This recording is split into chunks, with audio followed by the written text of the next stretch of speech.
بسم اللہ الرحمن الرحیم۔ السلام علیکم ورحمۃ اللہ وبرکاتہ۔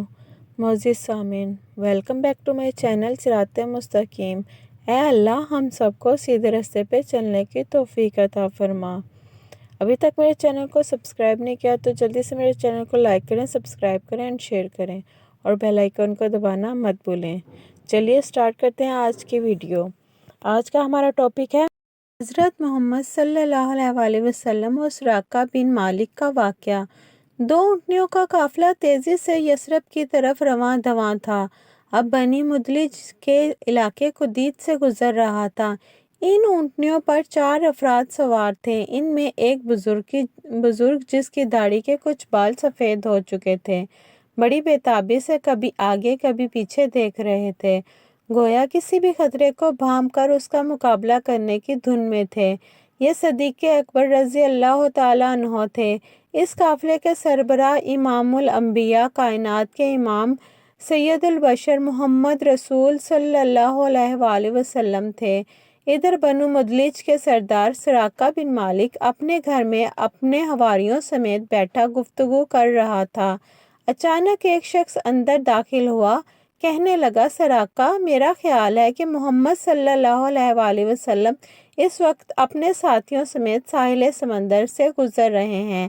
میں ابھی انہیں دیکھ کر آ رہا ہوں۔ سراقہ سمجھ گیا کہ یہ وہی لوگ ہیں۔ ان دنوں مکہ کے ارد گرد تمام قبائل اور بستیوں میں ایک ہی موضوع زیر بحث تھا کہ اس قافلے کو کس طرح روکا جائے اور انہیں زندہ یا مردہ معاذ اللہ قریش مکہ کے حوالے کیا جائے۔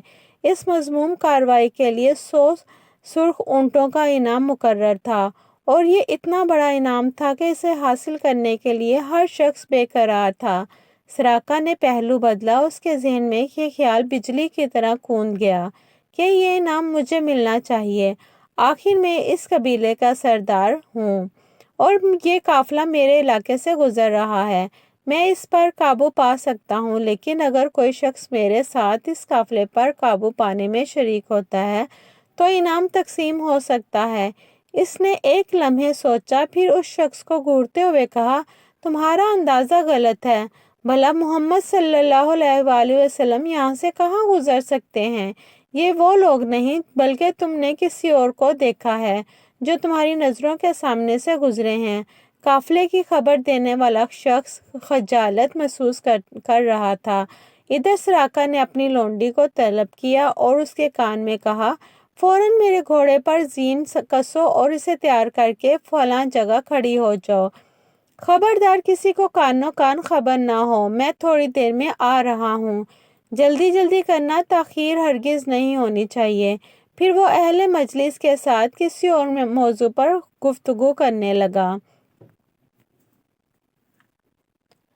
اس کا ذہن مسلسل قافلے کے تعاقب میں تھا۔ جب اندازہ ہو گیا کہ اس کی لونڈی گھوڑا تیار کر کے مقرر مقام پر پہنچ چکی ہوگی تو اس نے اہل مجلس سے گھر میں ضروری کام کا بہانہ کیا اور اپنے گھر کے پچھواڑے سے باہر نکل گیا۔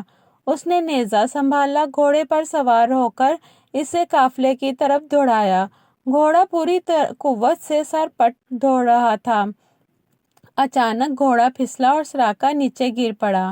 اس نے اٹھ کر ترکش کی طرف ہاتھ بڑھایا، پانسے کے تیر نکالے اور یہ جاننا چاہا کہ میں انہیں ضرر پہنچا سکوں گا یا نہیں۔ اتفاق کی بات کہ تیر وہ نکلا جو اسے ناپسند تھا۔ فال بتا رہی تھی کہ قافلے کا پیچھا کرنا مناسب نہیں، مگر 100 اونٹوں کا لالچ اسے چین نہ لینے دیتا تھا۔ وہ دوبارہ گھوڑے پر سوار ہوا اور قافلے کے بہت قریب جا پہنچا، حتیٰ کہ اس کے کانوں میں اللہ کے رسول صلی اللہ علیہ وآلہ وسلم کی قرأت کی آواز آنے لگی۔ ادھر ابو بکر صدیق رضی اللہ تعالیٰ عنہ بڑے بے چین نظر آ رہے تھے۔ انہوں نے سراقہ کو قریب آتے دیکھا تو بے اختیار پکار اٹھے، اللہ کے رسول صلی اللہ علیہ وآلہ وسلم، یہ پیچھا کرنے والا اب ہمیں پکڑنے ہی والا ہے۔ ادھر عظیمیت کے پہاڑ، اپنے رب پر مکمل بھروسہ کرنے والا پیغمبر صلی اللہ علیہ وآلہ وسلم نے بڑے اعتماد سے جواب دیا، ابو بکر، لا تحزن اللہ معنا، میرے یار غار پریشان ہونے کی ضرورت نہیں، اللہ ہمارے ساتھ ہے۔ سراقہ کا گھوڑا مسلسل دوڑ رہا تھا، بتدریج قریب ہو رہا تھا۔ ابو بکر صدیق رضی اللہ تعالیٰ عنہ پریشانی کے عالم میں رو پڑے۔ ارشاد ہوا، ابو بکر کیوں رو رہے ہو؟ عرض کیا، میرے ماں باپ آپ صلی اللہ علیہ وآلہ وسلم پر قربان، میں اپنی جان کے خوف سے نہیں بلکہ آپ کی خاطر رو رہا ہوں۔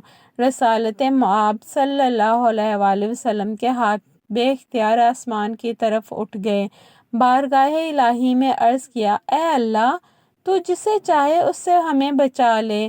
ادھر زبان اقدس سے یہ الفاظ نکلے، ادھر سراقہ کا گھوڑا دوبارہ لڑکھڑا کر گر پڑا اور اس مرتبہ اس کے اگلے دونوں پاؤں گھٹنوں سمیت سخت زمین میں دھنس گئے۔ اب سراقہ نے دوبارہ پانسے کے تیر سے فال نکالی۔ وہی تیر نکلا جو اسے ناپسند تھا۔ اب اس کی سمجھ میں آ گیا، اس قافلے کا پیچھا کرنا سراسر غلط کام ہے، جو بھی اس کا پیچھا کرے گا وہ ہلاک ہو جائے گا۔ اس کے دل میں یہ بات بیٹھ گئی کہ محمد صلی اللہ علیہ وآلہ وسلم غالب آ کر رہیں گے۔ اس نے قافلے والوں کو پکارا اور کہا، اے محمد صلی اللہ علیہ وآلہ وسلم، میں جان چکا ہوں کہ آپ صلی اللہ علیہ وآلہ وسلم کی مخالفت کے باعث میرا گھوڑا زمین میں دھنس گیا ہے۔ اللہ سے دعا فرمائیے وہ مجھے نجات دے۔ میں نہ صرف خود آپ صلی اللہ علیہ وآلہ وسلم کا تعاقب چھوڑ دوں گا بلکہ اس طرف آنے والوں کو بھی لٹا دوں گا۔ نبی کریم صلی اللہ علیہ وآلہ وسلم نے اس کے لیے دعا فرمائی تو زمین نے اسے چھوڑ دیا۔ سراقہ نے عرض کیا، میرے لیے پروانہ امن لکھ دیجئے جو میرے اور آپ صلی اللہ علیہ وآلہ وسلم کے درمیان بطور نشانی رہے گا۔ آپ صلی اللہ علیہ وآلہ وسلم نے ابو بکر صدیق رضی اللہ تعالیٰ عنہ کے غلام عامر بن فہیرہ کو حکم دیا کہ اسے ایمان لکھ دو۔ انہوں نے چمڑے کے ٹکڑے پر ایمان نامہ لکھ دیا۔ سراقہ نے آپ صلی اللہ علیہ وآلہ وسلم کو قریش کے عزائم اور 100 اونٹوں کے انعام کے بارے میں آگاہ کیا اور آپ کو ذات سفر اور ساز و سامان کی پیشکش کی، مگر آپ صلی اللہ علیہ وآلہ وسلم نے کسی بھی قسم کا سامان لینے سے انکار کر دیا، صرف یہ فرمایا، ہمارے بارے میں رازداری سے کام لینا۔ نمبر 1، سراقہ وہاں سے جانے لگا تو اچانک اللہ کے رسول صلی اللہ علیہ وآلہ وسلم نے ارشاد فرمایا، سراقہ، تمہیں کیسا لگا جب تم کسریٰ بن ہرمز کے دونوں کنگن پیٹی اور اس کا تاج پہنو گے؟ سراقہ نے بڑے تعجب سے یہ بات سنی۔ وہ سوچ میں پڑ گیا اور کہ کہاں کسریٰ بن ہرمز اور اس کے کنگن اور کہاں میں؟ نمبر 2،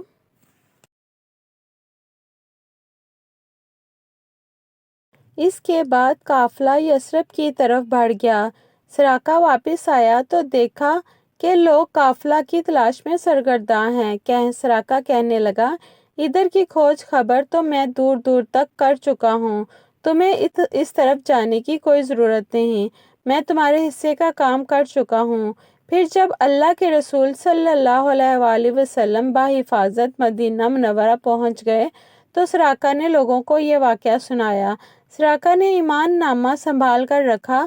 وقت گزرتے دیر نہیں لگتی، مکہ فتح ہوا۔ آپ صلی اللہ علیہ وآلہ وسلم حنین اور طائف سے فتح یاب ہو کر جرانہ کے مقام پر قیام فرما ہوئے۔ بنی مدیج کا یہ سردار یعنی ایمان نامہ لیے اللہ کے رسول صلی اللہ علیہ وآلہ وسلم سے ملنے آیا۔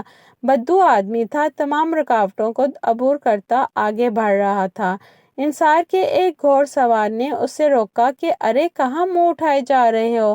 اس نے جواب دیا، میں وہی پروانہ جیب سے نکالا اور اسے رسول اللہ صلی اللہ علیہ وآلہ وسلم کی طرف بڑھایا۔ آپ صلی اللہ علیہ وآلہ وسلم اس وقت اونٹنی پر سوار تھے۔ عرض کرنے لگا، یا رسول اللہ صلی اللہ علیہ وآلہ وسلم، یہ آپ کا ہی دیا ہوا امان کا پروانہ ہے، میں سراقہ بن مالک ہوں۔ ارشاد ہوا، آج کا دن وفا نبھانے کا دن ہے، نیکی اور احسان کرنے کا دن ہے، میرے قریب آ جاؤ۔ نمبر 3، پھر چند لمحات کے بعد سراقہ بن مالک کو صحابی بننے کا شرف نصیب ہوا۔ اب وہ اسلام کا ایک سچا سپاہی تھا۔ مسلمانوں کی فتوحات تیزی سے بڑھ رہی تھیں۔ عمر فاروق رضی اللہ تعالیٰ عنہ کے دور میں اللہ کے رسول صلی اللہ علیہ وآلہ وسلم کی پیش گوئی ہوئی۔ آپ صلی اللہ علیہ وآلہ وسلم کے نامہ مبارک کو چاک کرنے والے کسریٰ کی حکومت پاش ہوئی۔ اس کا غرور خاک میں مل گیا، اس کے خزانوں کو توڑا گیا۔ کسریٰ بن ہرمز کا تاج، اس کی پیٹی اور کنگن مدینہ منورہ بھیجے گئے۔ فاروق اعظم رضی اللہ تعالیٰ عنہ نے حکم دیا، لوگو، سراقہ بن مالک کو بلاؤ، میرے نبی کی پیش گوئی کے پورا ہونے کا وقت آ گیا ہے۔ سراقہ آتے ہیں، ارشاد ہوا، ہاتھ اٹھاؤ۔ پھر آپ صلی اللہ علیہ وآلہ وسلم نے ان کے ہاتھوں میں کسریٰ کے کنگن پہنائے اور فرمایا، اللہ اکبر، اس اللہ کا شکر ہے جس نے ان کنگنوں کو کسریٰ بن ہرمز سے چھینا۔ وہ کسریٰ کو جو کہتا تھا میں لوگوں کا رب ہوں، آج اللہ نے مسلمانوں کو یہ عزت و وقار عطا فرمایا کہ بنی مدلج کے ایک بدو کو اس کا مالک بنا دیا۔ نمبر 4، اس طرح نبی کریم صلی اللہ علیہ وآلہ وسلم نے خندق کی کھدائی کے موقع پر جو پیش گوئی فرمائی تھی کہ مجھے کسریٰ کے خزانوں کی چابیاں عطا کر دی گئی ہیں، وہ بھی فتح مدائن کے موقع پر پوری ہو گئی اور آپ کے خدام کو وہ چابیاں عطا کر دی گئیں۔ سبحان اللہ۔ اس واقعے کے بارے میں تمام حوالے نیچے یہ زیر فہرست ہیں۔ اگر میری ویڈیو اچھی لگی ہو تو میرے چینل کو لائک کریں، سبسکرائب کریں اینڈ شیئر کریں اور بیل آئیکن کو دبانا مت بھولیں۔ جزاک اللہ خیرہ۔